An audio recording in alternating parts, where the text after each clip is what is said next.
বাংলাদেশের ৬৪টি জেলার মধ্যে প্রত্যেকের আগ্রহ আমাদের এই বিক্রমপুরের কাঠের ঘরের উপর।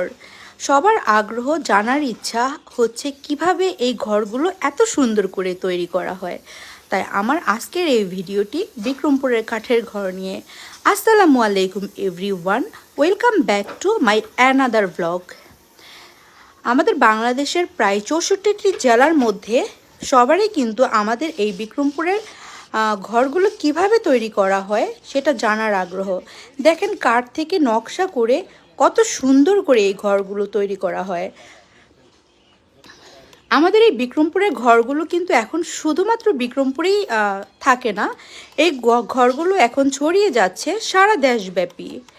সবাই বিক্রমপুর থেকে এসে বা অর্ডার করে নিয়ে এই ঘরগুলো এখন নিজ নিজ এলাকাতে স্থাপন করতেছে।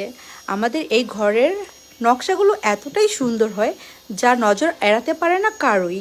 দেখেন কত সুন্দর নকশার মাধ্যমে এই ঘরগুলো তৈরি করা হয়।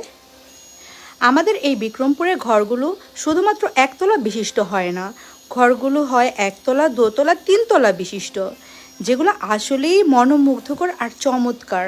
আর এই কাঠের কোয়ালিটিও থাকে বেশ ভালো। আর তাই দূর দূরান্ত থেকে সংগ্রহ করে আমাদের এই বিক্রমপুরের ঘরগুলো।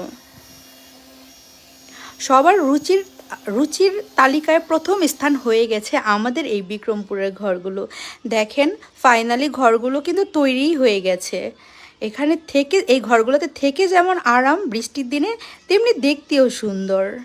তো আপনাদের কার কাছে কেমন লাগলো অবশ্যই কমেন্টস করে জানাবেন। আর পরবর্তী ভিডিও পর্যন্ত আমার পাশে থাকবেন। আল্লাহ হাফেজ।